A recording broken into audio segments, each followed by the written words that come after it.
Mas com esta mulher não é assim. Porque ela não é uma dessas feiticeiras que aparecem por aí, ou um produto da desinformação, da ignorância. Pelo contrário, é uma escritora respeitada por críticos e intelectuais. Uma mulher sem qualquer ligação com religiões, com misticismo. Uma mulher conhecida pela seriedade, pela inteligência.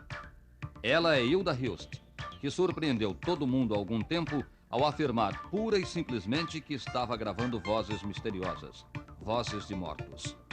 Para conseguir isso, Hilda repete a experiência de um sueco, Fredrik Jurgensen.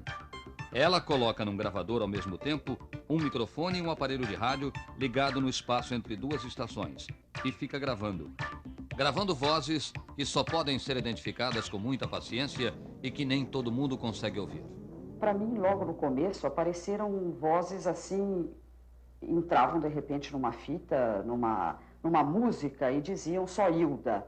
E depois de 4 anos de trabalho, eu recebi uma voz que dizia: vamos estabelecer no mundo rede telefonia.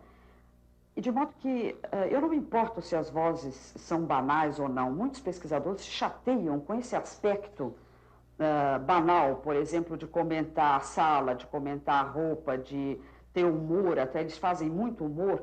Aliás, é uma coisa também que seria bom desenvolver, dissociar essa experiência de qualquer ideia de terror, quer dizer, Bossa Bela Lugosi. Não acontece absolutamente nada com essa comunicação no plano do terror. Quer dizer, qualquer pessoa que tenha construído alguma coisa ao redor das vozes no plano do terror, não é verdade. Eu gravo vozes de pessoas mortas. Por coincidência, um filme que conta a história de uma mulher que, como Hilda Hilst, consegue gravar vozes de pessoas mortas, está sendo exibido em São Paulo e Curitiba. É o último filme de Walter Hugo Cury, As Filhas do Fogo. E uma outra coincidência. Walter Hugo Cury é amigo de Hilda Hilst, embora ele se recuse a admitir que o filme tenha sido inspirado nas experiências de Hilda. E o clima de suspense do filme, muito elogiado pela crítica, que vê nele o melhor trabalho de Walter Hugo Cury, não é bem o clima de Hilda quando ela fala das vozes misteriosas. Você já teve algum contato com um cientista para estudar junto com você esse problema, essas vozes? Bom, eu tenho alguns amigos cientistas que são pessoas ótimas e, naturalmente, a gente também dá muita risada porque esse fenômeno é um fenômeno praticamente inexplicável em termos de ciência. Então, eu conversando com eles e tudo, eles acreditam no fenômeno, porque eles sabem que eu não ia fazer uma fraude do fenômeno, né? Mas as pessoas, os cientistas amigos meus que eu conheço, que são pessoas extraordinárias, como o professor César Latz, o professor Mário Schemberg, eles acham o fenômeno bastante interessante, mas naturalmente cada um tem o próprio trabalho para fazer. Você acha que as pessoas devem acreditar nessas gravações? Eu não acho se devem ou não, eu acho que é um problema delas, porque eu, por exemplo, não pertenço a nenhuma seita, não é? E faço a gravação completamente, vamos dizer, dissociada de religiosidade, né? Então eu converso normalmente, aliás, se você começar a colocar posturas e rituais, as vozes disseram para o Jurgensen que não gostam desse tipo de contato com certa ritualística, essa coisa toda. Então agora, meus irmãos, não há nada disso. Você conversa normalmente, as vozes aparecem sim ou não. Não há nenhuma religiosidade junto com esse fenômeno. Ouça agora uma das primeiras vozes que Hilda conseguiu gravar. Era mais ou menos 11 horas da noite, estavam tocando uma música e, de repente, aparece o meu nome nessa fita.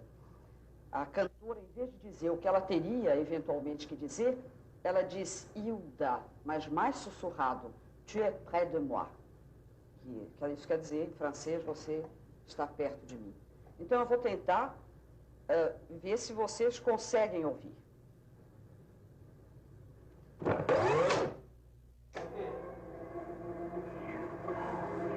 Preste atenção. A voz que diz Hilda é logo no início. É logo no início da gravação. Ouça bem.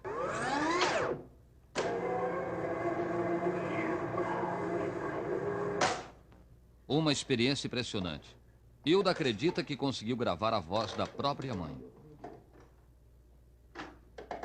Uma noite eu pedi a um sobrinho meu, que era o neto predileto da minha mãe, já falecida, que conversasse com ela como se ela estivesse viva. Aí houve um diálogo, quer dizer, houve um monólogo dele, muito extenso. Eu disse, bom, não tá acontecendo nada, então termina. Na hora de terminar, ele diz o seguinte: eu espero que a senhora esteja feliz.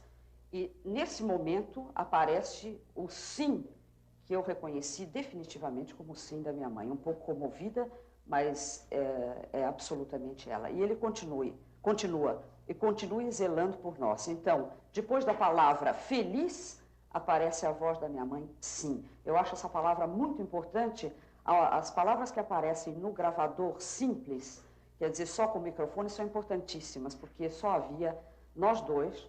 Estávamos na sala e essa voz é uma terceira voz que não é identificada nem com a minha voz, nem com a dele. Então, eu vou tentar mostrar para vocês.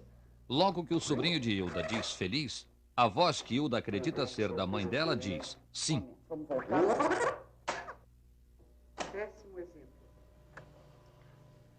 Tudo bem que a senhora esteja feliz e continue zelando por nós.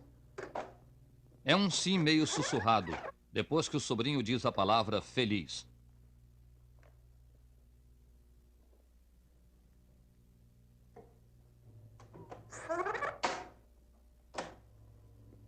Tudo bem que a senhora esteja feliz e continue zelando por nós.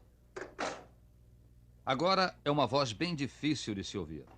É uma voz que diz querido no meio da frase dita por uma amiga de Hilda. Uma prova de que estivemos aqui. Uma prova que eu estiver aqui dentro, presente.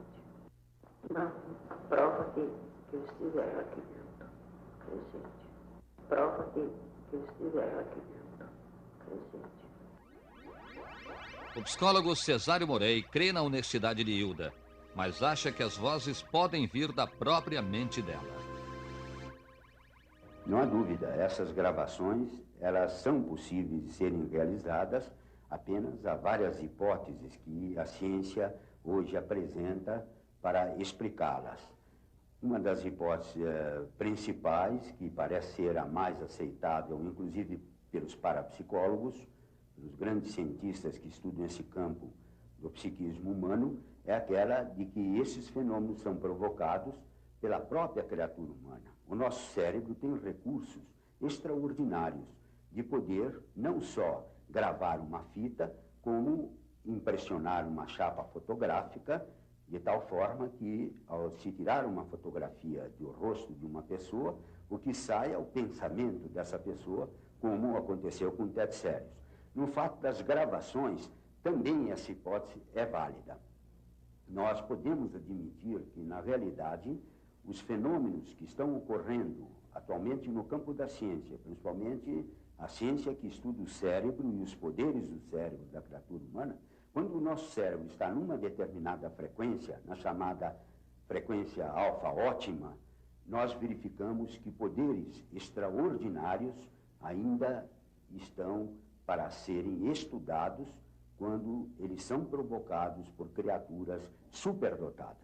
E você é uma escritora famosa, não tem medo assim que as pessoas pensem que você está ficando louca, essas coisas?